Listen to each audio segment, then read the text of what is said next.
여러분은 단 10초 동안 내 소중한 자식의 가냘픈 숨소리조차 제 손바닥으로 삼켜내야만 하는 그 처절한 공포를 상상해 보신 적이 있습니까? 등 뒤에선 보초병의 붉은 서치라이트가 거대한 나처럼 얼음판을 휘젓고 불과 5m 앞까지 군합발 소리가 다가오던 그 칠흑 같은 압록강의 밤. 제 등에 업힌 8살 딸아이가 기침을 시작했을 때 저는 선택해야만 했습니다. 우리 가족의 생존을 위해 내 아이의 생명 같은 숨결을 내 손으로 억눌러야만 했던 그 잔인한 순간을 말이죠. 저는 평양 핵미사일 연구소의 핵심 주역이자 공화국 영웅 칭호를 받았던 박진혁입니다. 수백만 명을 증발시킬 파괴의 공식을 써 내려가던 제 손은 어느 날부터인가 영하 20도의 냉동 트럭 안에서 차가운 사체들과 함께 뒹굴며 배설물을 치우는 짐승의 손이 되어 있었습니다. 평양의 1% 엘리트였던 제가 왜 영하 20도의 냉동 적재함에 몸을 싣고 죽음의 사선을 넘어야만 했을까요? 그리고 마침내 도착한 대한민국 서울의 한거리에서 고작 강아지가 입은 분홍색 패딩 한 벌을 보고 왜 넋을 잃은 채 길바닥에 주저앉아 오열해야만 했을까요? 오늘 제가 들려드릴 이야기는 단순히 한 과학자의 탈출기가 아닙니다. 국가의 보배라 칭송받던 한 아버지가 정작 자기 딸에게는 유통기한이 10년이나 지난 가짜 약을 먹여야 했던 평양의 화려한 가면 뒤에 숨겨진 잔혹한 진실에 관한 기록입니다. 아무도 믿지 못할, 하지만 우리가 반드시 알아야 할 그 숨막히는 기록을 지금 처음으로 꺼내봅니다. 영상이 시작되기 전 구독과 좋아요로 이 진실한 목소리에 힘을 실어주세요. 가장 화려한 훈장은 가장 깊은 흉터를 가리기 위해 존재한다는 사실을 여러분은 알고 계셨습니까? 지금부터 제가 들려드릴 이야기는 평양 보통강 구역, 그곳에서도 선택받은 1%만이 거주한다는 고층 아파트 15층에서 시작됩니다.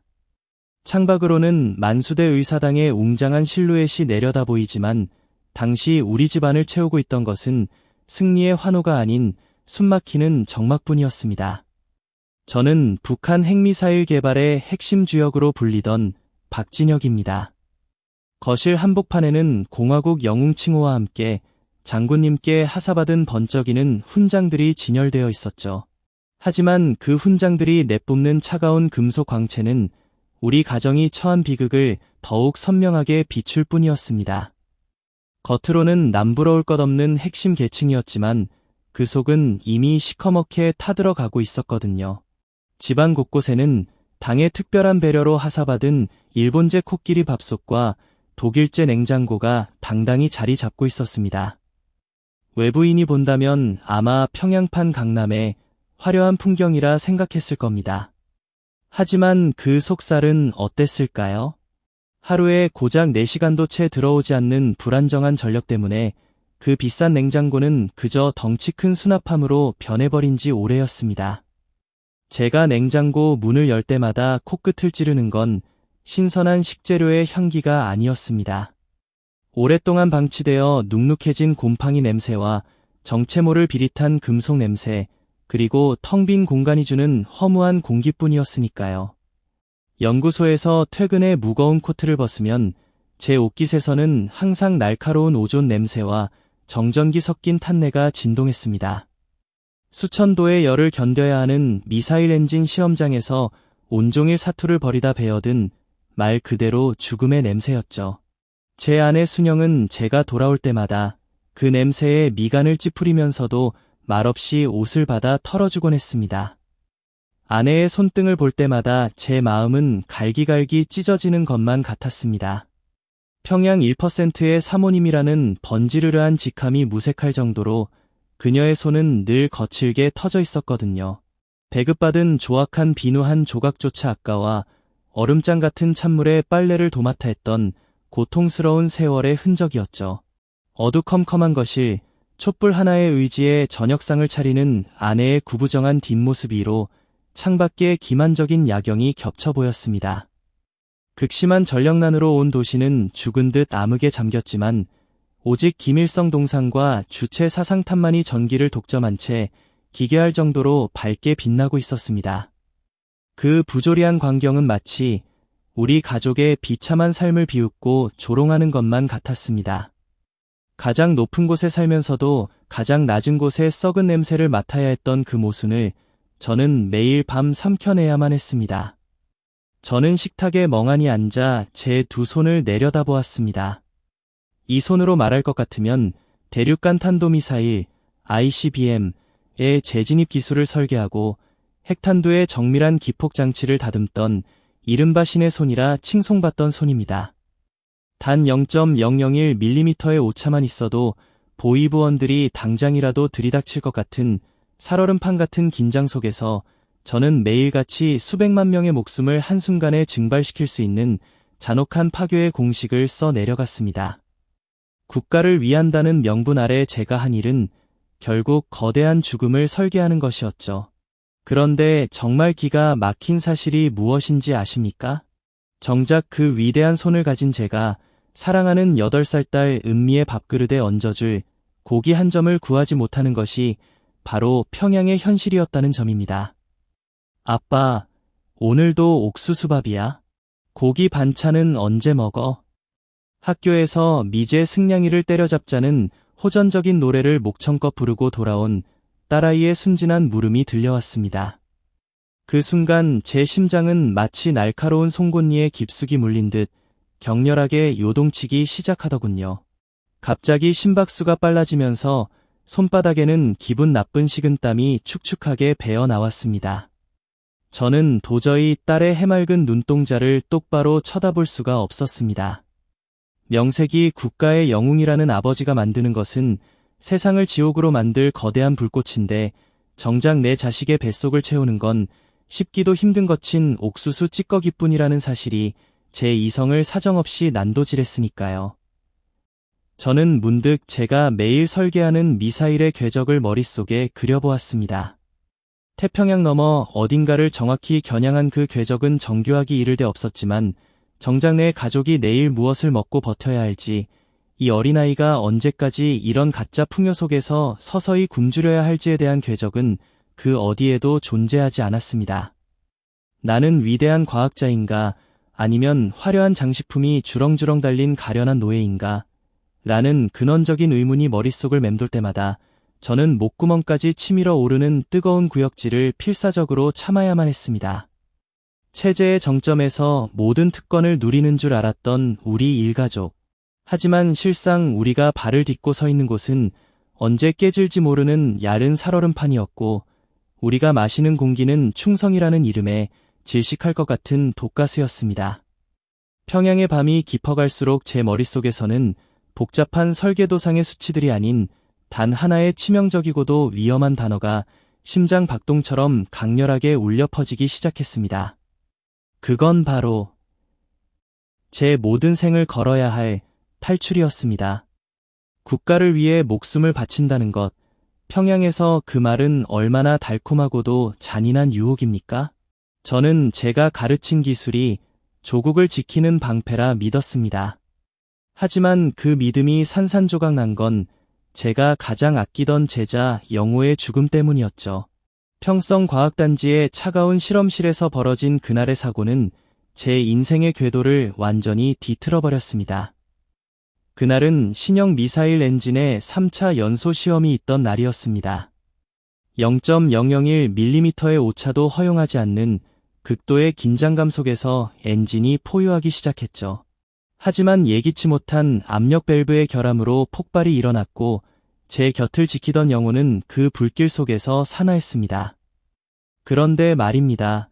더 기가 막힌 건 그 다음이었습니다. 사고의 원인을 조사하러 온 보위부원들은 영호의 시신을 수습하기도 전에 그의 책상부터 뒤졌거든요. 다음 날 영호는 기술을 외부로 빼돌리려다 사고를 낸 반역자로 공포되었습니다. 그의 이름은 모든 연구 기록에서 지워졌고 영웅의 자리는 간첩이라는 낙인으로 대체되었습니다. 영호의 유가족들이 수용소로 끌려가던 날 저는 연구소 담벼락 뒤에 숨어 그 광경을 지켜봐야만 했습니다. 공기는 쇠붙이가 긁히는 듯한 비릿한 금속 냄새로 가득했죠. 영호의 아내가 신발도 신지 못한 채 끌려가며 흘린 눈물이 제가 입고 있던 먼지 낀 작업복 위로 툭 하고 떨어졌습니다. 그 눈물 자국은 기름때 섞인 제 옷 위에서 기괴한 무늬를 그리며 번져갔습니다. 보이부의 낡은 트럭이 내뿜는 매캐한 매연과 길가에 굴러다니던 깨진 유리 파편들이 묘하게 겹쳐 보이더군요. 그 파편들은 햇빛을 받아 반짝였지만 그건 희망의 빛이 아니라 누군가의 인생이 박살났음을 알리는 비명이었습니다. 영호가 밤새워 닦던 엔진의 매끄러운 표면과 그를 끌고 가던 보이부원들의 거친 군홧발 소리가 머릿속에서 뒤섞여 저를 미치게 만들었습니다. 그 순간 제 심장은 얼음 송곳에 찔린 듯 차갑게 식어버렸습니다. 손가락 끝은 감각을 잃고 덜덜 떨렸으며 뱃속 깊은 곳에서는 뜨거운 신물이 올라왔죠. 제가 평생을 바쳐 쌓아올린 저 수치들과 공식들이 결국 내 제자를 죽이고 그 가족을 생지옥으로 밀어넣는 칼날이 되었다는 사실에 구역질이 났습니다. 내가 만든 이 불꽃이 대체 누구를 위한 것인가? 심장 박동이 기미까지 울리며 배신자, 살인자라고 속삭이는 것만 같았습니다. 국가를 위해 바친 제 지식이 사실은 거대한 단두대를 정교하게 다듬는 일이었다는 환멸이 제 영혼을 난도질했거든요. 제 눈앞의 세상은 더 이상 위대한 공화국이 아니라 거대한 조작과 은폐로 이루어진 가짜 무대일 뿐이었습니다. 여러분, 세상에서 가장 무거운 것이 무엇이라 생각하십니까? 수천 킬로미터의 사거리를 자랑하는 핵탄두의 무게일까요? 아니면 0.1g 단위로 계산되는 정밀한 플루토늄의 양일까요? 제가 평양에서 깨달은 진실은 그 어떤 치명적인 무기보다 무거운 것이 바로 죽어가는 내 자식의 손을 잡고 있는 아버지의 무력감이라는 사실이었습니다. 미사일 발사 성공을 축하하며 평양 1%에게만 주어지는 당의 배려 물품이 내려왔습니다. 그 안에는 귀하다는 항생제와 해열제도 포함되어 있었죠. 마침 제 딸 은미가 원인 모를 고열로 사경을 헤매고 있었습니다. 저는 떨리는 손으로 당에서 하사받은 그 약을 은미에게 먹였습니다. 하지만 아이의 열은 내리기는커녕 온몸에 붉은 반점이 돋아나며 상태가 악화되었죠.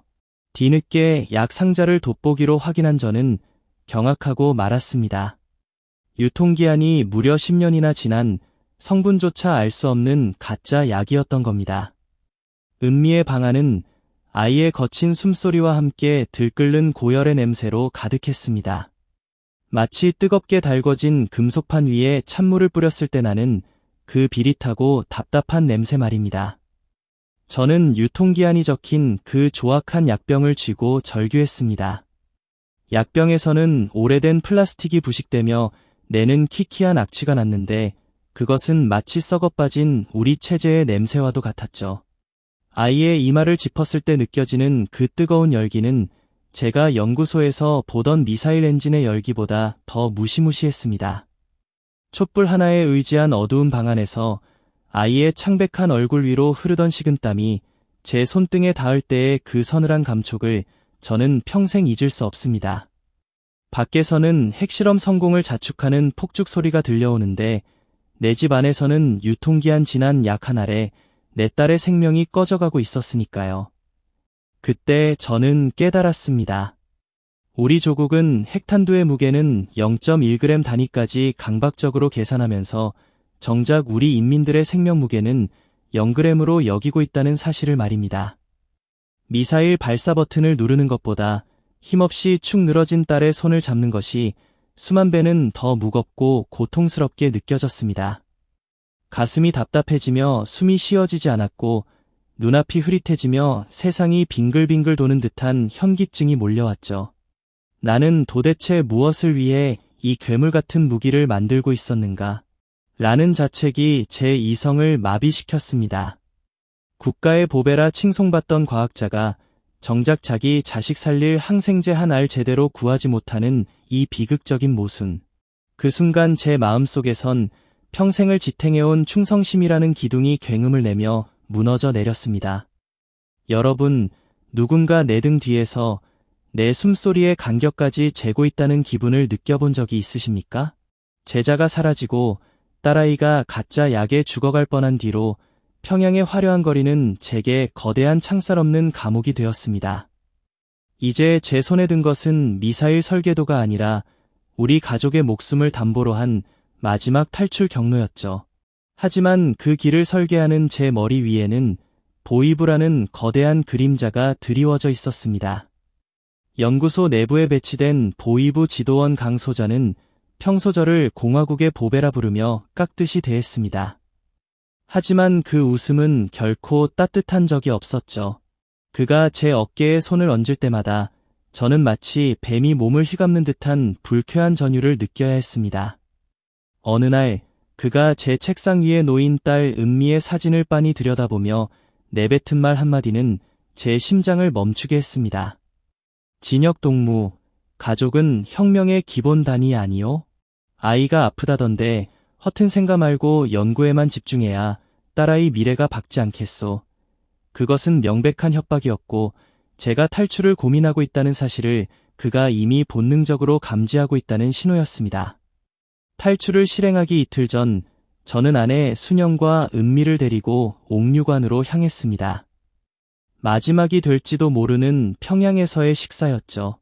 식당 안은 사람들로 북적였지만 우리 식탁 위에는 무거운 침묵만이 고여 있었습니다. 녹그릇에 담긴 평양냉면에서는 메밀의 구수한 향과 함께 얼음처럼 차가운 동침이 육수의 비릿한 향이 올라왔습니다. 평소라면 그 시원한 맛에 감탄했겠지만 그날은 그 육수가 마치 제 혈관으로 흘러드는 얼음물처럼 차갑게만 느껴졌습니다. 제 젓가락 끝에 걸린 거친 메밀면의 촉감은 마치 우리가 넘어야 할 거친 국경의 산줄기 같았거든요. 은미는 아무것도 모른 채 냉면을 맛있게 받아먹었지만 아내 순영은 젓가락을 든 채 먼 창밖 대동강만 바라보고 있었습니다. 아내의 눈가에는 실핏줄이 터져 붉게 충혈되어 있었고 그녀가 쥐고 있던 숟가락이 녹그릇과 부딪히며 챙, 챙 소리를 낼 때마다 제 가슴은 난도질당하는 기분이었습니다. 식당 한 구석에서 우리를 감시하던 보이부 요원의 담배 연기가 우리 쪽으로 밀려왔을 때 그 매캐한 냄새는 마치 우리 가족을 태우려는 화영대의 연기처럼 느껴져 숨을 쉴 수가 없었습니다. 입안의 냉면은 모래알을 씹는 듯 서걱거렸고 목구멍은 잔뜩 수축되어 물 한 모금 넘기기가 힘들었습니다. 제 심장은 마치 고장난 엔진처럼 불규칙하게 요동쳤고 손바닥에서는 끈적한 식은땀이 계속 흘러나와 젓가락이 자꾸만 미끄러졌습니다. 실패하면 어쩌지? 만약 저 보이부원이 지금 우리를 체포한다면? 머릿속에서는 일가족이 총살당하거나 수용소에서 짐승처럼 죽어가는 환영이 쉴 새 없이 스쳐 지나갔습니다. 전신이 마비되는 듯한 공포가 제 사지를 옥죄어왔죠. 하지만 그때 냉면을 먹고 환하게 웃는 은미의 얼굴을 보았습니다. 그 아이의 해맑은 미소 위로 가짜 약을 먹고 온몸에 반점이 돋았던 그 끔찍한 기억이 겹쳐지더군요. 그 순간 제 심장을 짓누르던 공포의 무게가 기묘한 분노와 결단으로 바뀌기 시작했습니다. 그래, 노예로 사느니 인간으로 죽자. 내 딸에게 이 썩은 유산을 물려주느니 차라리 차가운 압록강 바닥에 뼈를 묻자. 그 결심이 서는 순간 신기하게도 떨리던 손이 멈추었습니다. 뱃속 밑바닥에서부터 뜨거운 무언가가 치밀어 올랐고 저는 아내의 손을 식탁 밑에서 꽉 쥐었습니다. 거칠고 마디 굵은 아내의 손마디에서 전해지는 간절한 떨림은 제게 속삭이는 듯했습니다. 당신을 믿어요. 라고 말이죠. 저는 이제 단순한 과학자가 아니었습니다. 가족이라는 마지막 설계도를 완성하기 위해 자신의 목숨을 지우개로 쓰기로 한 세상에서 가장 무모하고도 단단한 아버지가 된 것입니다. 우리는 그렇게 마지막 냉면 그릇을 비우고 평양의 어스름한 저녁 공기 속으로 발을 내디뎠습니다. 그것은 죽음을 향한 행진이자 동시에 생명을 향한 첫걸음이었으니까요. 가장 정교한 미사일도 단 하나의 부품이 어긋나면 폭발하듯 완벽했던 우리의 탈출 계획은 딸 은미의 작은 목에서 터져나온 쇳소리 하나에 산산조각 났습니다. 여러분은 사랑하는 자식의 그 가냘픈 숨소리조차 제 손바닥으로 삼켜내야만 하는 아버지의 심정을 짐작이나 하실 수 있겠습니까? 그날 밤 압록강은 검은 강물이 아니라 우리 가족의 처절한 통곡과 눈물이 얼어붙은 거대한 단두대였습니다. 중국 연안을 고작 10m 앞둔 지점이었습니다. 등 뒤에선 북한 보초병의 서치라이트가 거대한 나처럼 강판을 휘젓고 있었고 5m 앞까지 다가온 군홧발 소리가 얼음의 진동을 타고 제 심장을 두드리고 있었죠. 그때였습니다. 며칠 전 먹었던 가짜 항생제의 부작용이었을까요?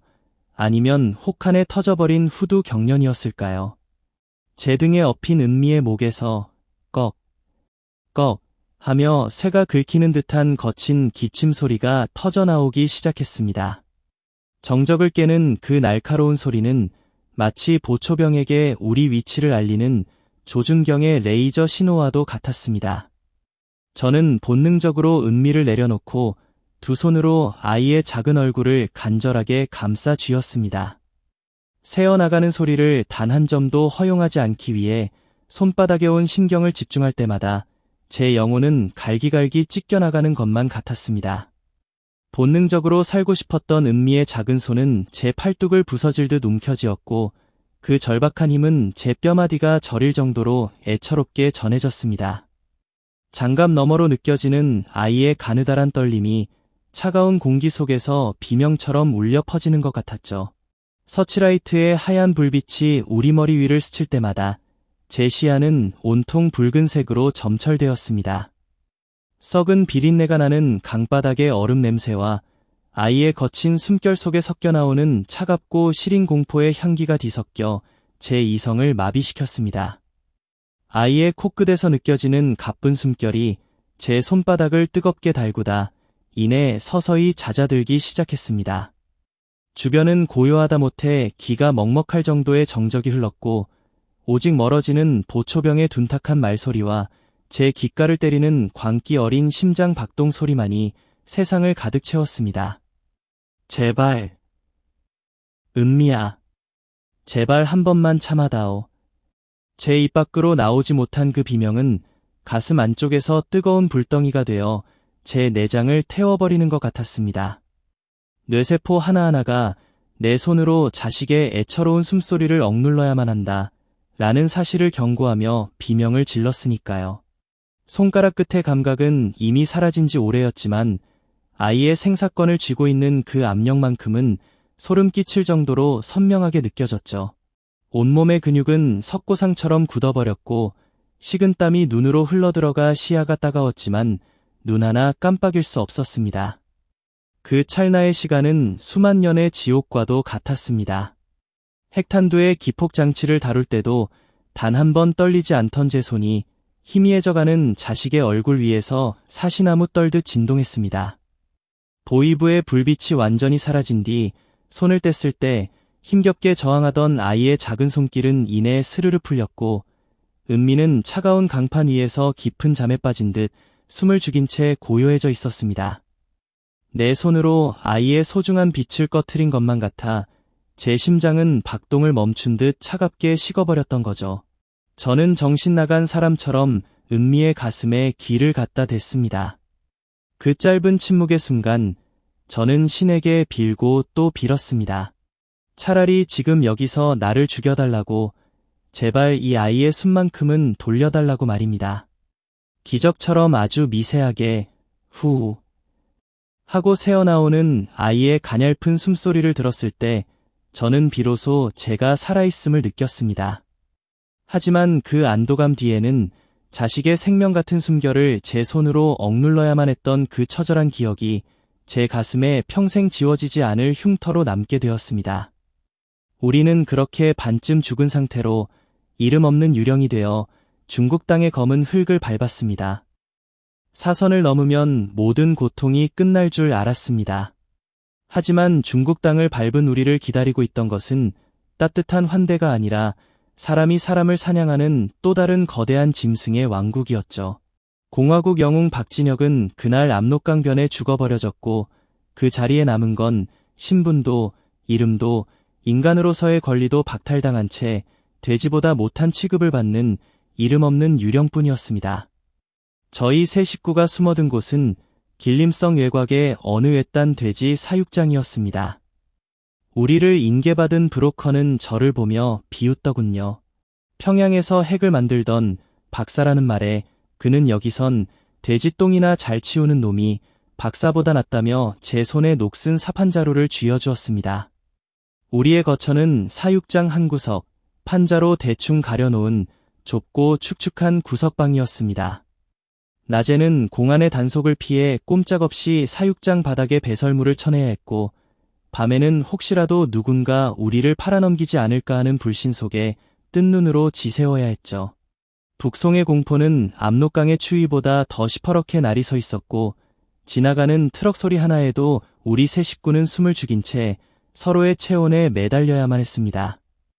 사육장의 공기는 숨을 쉴 때마다 폐부를 썩게 만드는 것 같았습니다. 수백 마리의 돼지가 뿜어내는 지독한 암모니아 악취와 눅눅하게 썩어가는 사료 냄새가 옷과 살갗에 문신처럼 배어들었거든요. 눈을 뜨면 가장 먼저 마주하는 건 시멘트 바닥 위로 넘쳐 흐르는 검푸른 돼지 배설물들이었습니다. 장화도 없이 낡은 고무신을 신고 그 오물 속을 걸을 때마다 발가락 사이로 스며드는 끈적하고 미지근한 감촉이 소름 끼치도록 역겨웠습니다.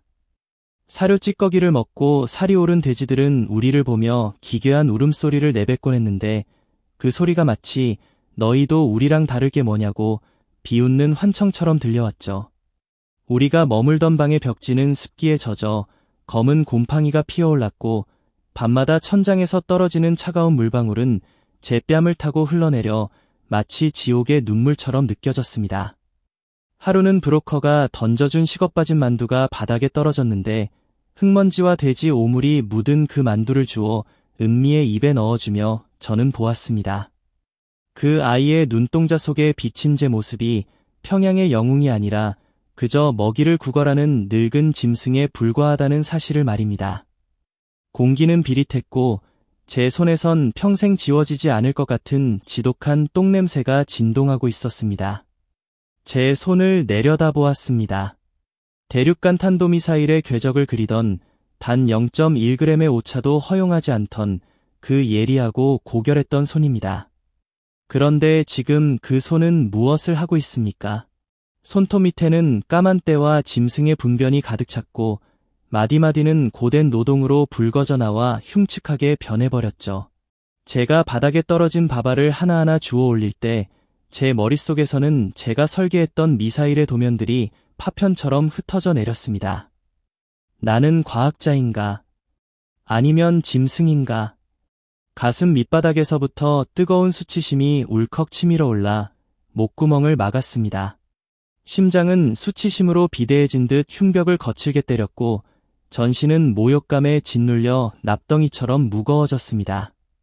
세계 최고의 기술을 가졌노라 자부했던 자존감은 돼지 사육장의 진흙탕 속에 처참하게 짓밟혔죠. 브로커가 제 아내를 훑어보는 음란한 시선을 느낄 때마다 제 주먹은 하얗게 질리도록 쥐어졌지만 공안에 신고하겠다는 말 한마디에 저는 다시 무릎을 꿇어야 했습니다.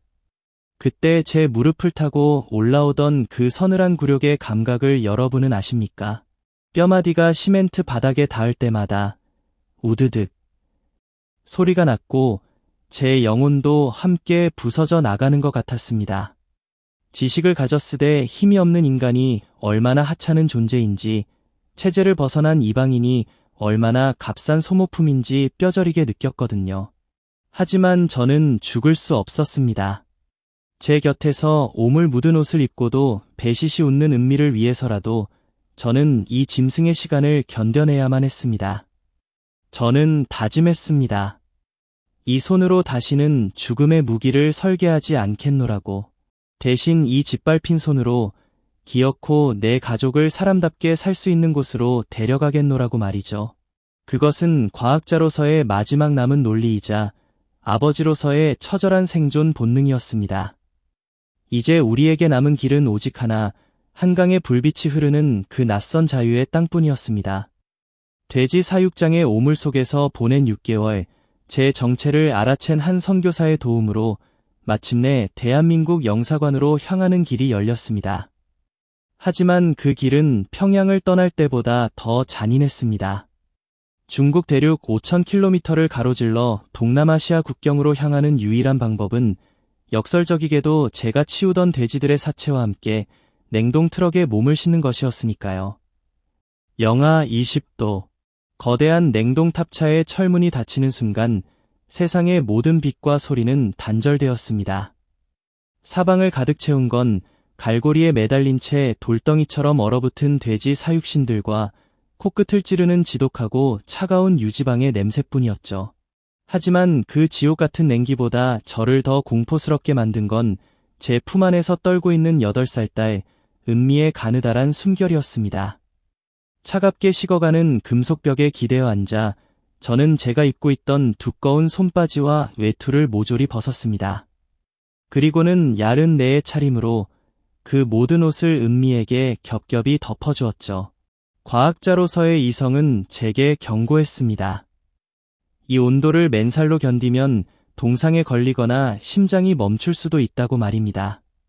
하지만 아버지로서의 본능은 제게 소리쳤습니다. 내 심장이 멈추는 한이 있어도 이 아이의 체온만은 단 1도도 빼앗겨선 안 된다고 말입니다. 은미야. 아빠 품 안으로 더 깊숙이 들어오렴. 아빠는 하나도 안 추워. 거짓말이었습니다. 딱딱. 딱딱. 제 의지와 상관없이 부딪히는 이빨 소리가 트럭 안의 정적을 깨뜨렸고 폐부 깊숙이 들어오는 차가운 공기는 마치 유리 파편을 들이마시는 것처럼 고통스러웠습니다. 제 맨살은 서서히 감각을 잃어갔고 팔다리의 근육은 얼음처럼 딱딱하게 굳어갔습니다. 하지만 저는 아이를 껴안은 팔에 더욱 힘을 주었습니다. 제 가슴의 마지막 온기가 은미에게 온전히 전해지길 빌며 제 몸을 살아있는 난로처럼 불태우고 싶었습니다. 옆에 앉은 아내 순영 역시 자신의 겉옷을 모두 벗어 은미의 발치를 감싸 쥐었습니다. 어둠 속에서 마주친 아내의 눈동자는 그 어떤 공포보다 깊은 슬픔과 자애심으로 가득 차 있었습니다. 우리는 서로의 맨살을 맞대고 그 비좁은 틈 사이로 아이를 밀어 넣었습니다. 인간의 육체가 발휘할 수 있는 가장 처절하고도 숭고한 방어막이 된 셈이었죠. 시간이 얼마나 흘렀을까요? 텅. 트럭이 덜컹거릴 때마다 얼어붙은 고기들이 서로 부딪히며 기괴한 소리를 냈습니다. 마치 죽음이 우리 곁에서 춤을 추는 것 같았습니다. 제 의식은 점차 흐려졌고 눈꺼풀은 천근만근 무거워졌습니다. 하지만 그때마다 저는 제 품 안에서 규칙적으로 들려오는 은미의 미세한 숨소리를 확인하며 정신을 다잡았습니다. 살아야 한다. 이 아이를 위해 나는 절대로 잠들 수 없다. 그때였습니다. 둔탁한 금소금과 함께 트럭의 육중한 문이 열렸습니다. 틈새를 뚫고 들어온 것은 살을 내는 찬바람이 아니라 눈부시게 따스한 아침 햇살이었습니다. 눈을 뜰 수 없을 만큼 강렬한 그 빛 속에서 저는 비로소 은미의 발그레한 뺨을 보았습니다. 제 몸은 이미 감각이 마비되어 무너져 내렸지만 제 품 안의 아이는 여전히 따뜻한 생명의 기운을 머금고 있었습니다. 그제야 저는 알았습니다. 영하 20도의 냉동실조차 자식을 향한 부모의 처절한 온기를 끝내 얼릴 수는 없었다는 사실을 말입니다. 핵융합의 원리를 알고 미사일의 궤적을 계산하던 머리였지만 정작 내 가족의 몸 하나 녹일 열기조차 만들어내지 못하는 스스로가 너무나 가증스러웠거든요. 마침내 태국 국경 근처에서 트럭 문이 열리고 쏟아져 들어온 후덥지근한 공기가 제 피부에 닿았을 때 저는 그것이 지옥의 불꽃이 아니라 신의 자비라고 생각했습니다. 그 처절한 냉동의 시간을 견뎌낸 끝에야 우리는 비로소 대한민국 영사관의 태극기를 마주할 수 있었습니다. 여러분은 살면서 가장 잔인한 물건이 무엇이라 생각하십니까? 총도, 칼도, 제가 한때 만들던 그 거대한 핵미사일도 아니었습니다. 제 영혼을 송두리째 무너뜨린 건 어느 화창한 일요일 오후 동네 산책길에서 마주친 아주 작고 소박한 강아지 옷 한 벌이었거든요. 서울의 삶에 조금씩 익숙해질 무렵이었습니다. 그날도 평온한 햇살을 맞으며 딸 은미의 손을 잡고 집 근처 산책로를 걷고 있었는데 제 눈앞에 평양에선 도저히 상상조차 할 수 없던 기이한 풍경이 펼쳐졌습니다. 산책로를 자유롭게 달리는 수많은 강아지들이 약속이라도 한 듯 형형색색의 예쁜 옷을 입고 있었던 겁니다. 자유를 찾은 뒤 누리는 이 일상의 평화가 사실은 얼마나 많은 비극의 토양 위에 세워진 것인지 저는 그 화려한 옷감들 앞에서 처절하게 깨달아야만 했습니다. 노란색 니트, 파란색 바람막이, 심지어 레이스가 달린 원피스까지. 사람들의 품에 안겨 애교를 부리는 강아지들은 마치 귀한 집 자재들처럼 보였습니다. 그 평화로운 광경을 보는데 제 가슴 한구석이 갑자기 서늘해지더군요. 제 머릿속에선 자꾸만 다른 풍경이 겹쳐 보였기 때문입니다. 평양과학단지 정문을 지키던 어린 병사들의 모습 말입니다. 영하 20도의 혹한 속에서도 솜이 다 빠져 덜렁거리는 잿빛 군복을 입고 동상에 걸린 손을 호호 불며 서 있던 그 아이들. 짐승도 아닌 사람인데 공화국 영웅의 제자들조차 입지 못했던 그 따뜻한 옷들이 여기서는 강아지들의 일상이 되어 있었습니다. 홀린 듯 발걸음을 옮기다 보니 길가에 화려한 애견 용품점이 보였습니다. 쇼윈도 너머로 보이는 작은 분홍색 패딩 한 벌이 유독 제 눈을 붙잡았죠. 저는 저도 모르게 매장 문을 열고 들어갔습니다. 딸랑 하는 맑은 종소리와 함께 은은한 아로마 향기가 제 코끝을 스쳤습니다. 저는 떨리는 손을 뻗어 그 분홍색 패딩을 살며시 만져보았습니다. 아, 그 감촉이 어땠을 것 같습니까? 손끝에 닿는 나일론 소재는 실크처럼 매끄러웠고 그 안을 가득 채운 최고급 거위털은 제가 평생 만져본 그 어떤 천 조각보다 따뜻하고 포근했습니다. 그 부드러운 온기가 제 손등을 타고 뇌세포 하나하나를 자극하는 순간 제 이성은 마침내 비명을 지르며 무너져 내렸습니다. 이 부드러운 옷감이 주는 온기가 압록강에서 제 딸 은미를 질식시키며 지켜야 했던 그 처절한 목숨보다 더 무겁게 제 가슴을 짓눌렀거든요. 세상에 어떻게 이럴 수가 있나. 제 입에선 과학적 공식이 아닌 짐승 같은 신음이 새어나왔습니다. 매장 한복판에 주저앉아 어깨를 들먹이며 울기 시작한 저를 보고 매장 주인분이 깜짝 놀라 다가왔습니다.